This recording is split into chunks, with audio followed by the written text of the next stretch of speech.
Okay, I decided to shoot this from down at the bottom here since I got the sun behind me. See it a little bit better. This is the driveway that leads down into the wooded area, which in turn leads to the camp itself. On either side you see a lawn. About 3 times a year we do what's called brush hog it. A brush hog is like a lawnmower, except that it's bigger. It's a piece of farm equipment that's pulled by a trailer.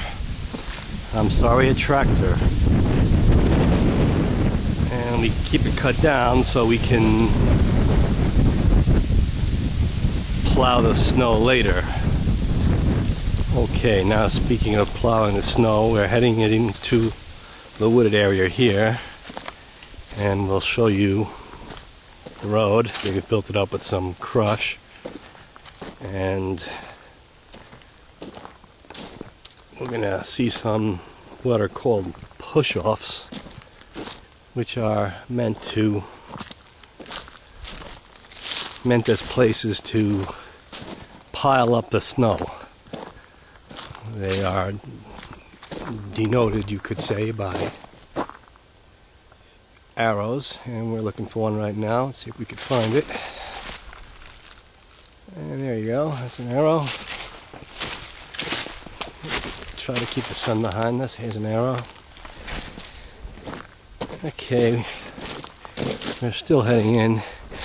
Now, you may think that it's a little difficult to plow snow in here, and you're probably right. It's not something you look forward to. It may appear that there's not much room here, but what happens is the leaves fall off these plants you see on the side, and you just have some vine-like growth which you can push with your plow in your truck. On a few places I actually put the word push off. Let's see if we can make it out there. A little bit of a glare. And let's see. We got another one. So that's your push off, and as I say, it will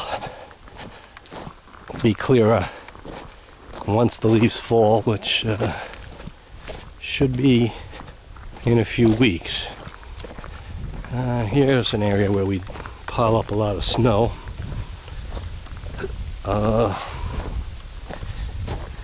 Once you get the hang of it, it's not that difficult, but it only takes one little rut in the road to get stuck.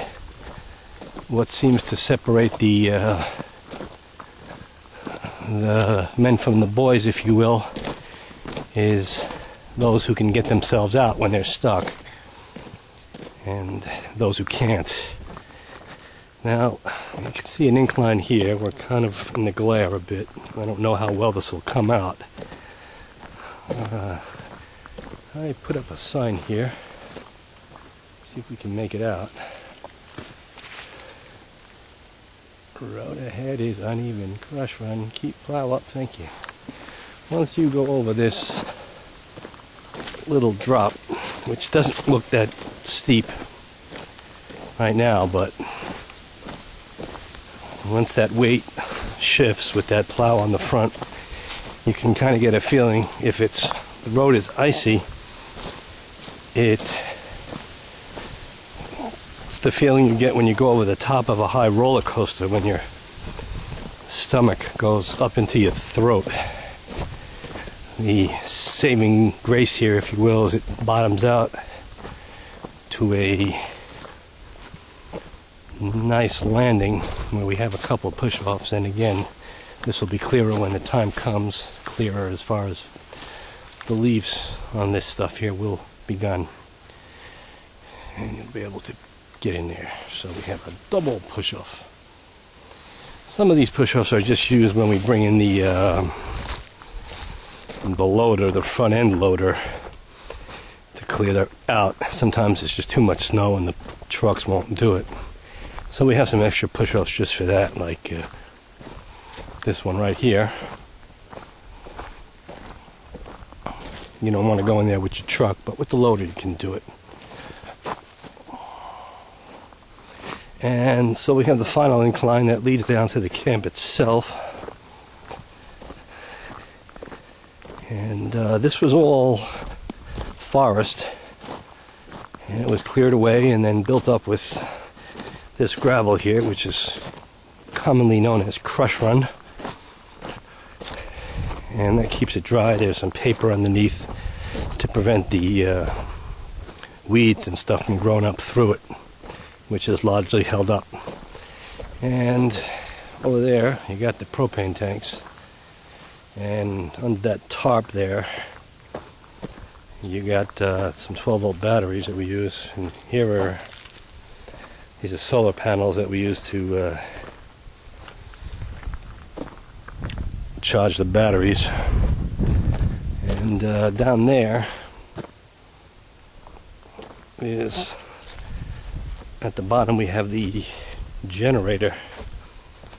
It's on a couple of extension cords, so you can use it without having to hear it, which is nice.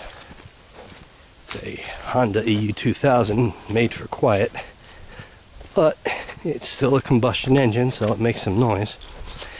And let's see if we can just take a little walk in here. It's kind of grown up now. But, I have to put out the glare and see what we can find. You'll see it all the way down there. This leads to what is known as the Hurricane Creek, the world famous Hurricane Creek, which is a good place to get a mosquito bite or stung by a hornet or something in the summertime, and is largely off limits in the winter. And let's see, we'll just get another glimpse of this. We're going to run it back up with the sun behind us, so if the glare gets in the way, you'll have another look. I'm just going to run it up here. And that's the trailer. It's 21 feet in length, I believe. The fellow who brought it down here told me it's not made for winter, and you can suffice it to say he was right. Though I do use it in the winter, it's not ideal.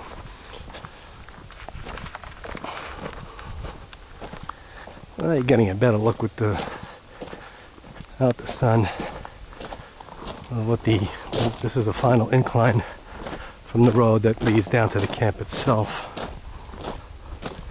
And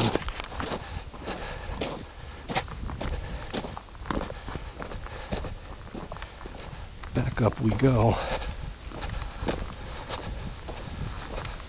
Let's see if we can get a look at that other incline that I was telling you about that can feel like a roller coaster.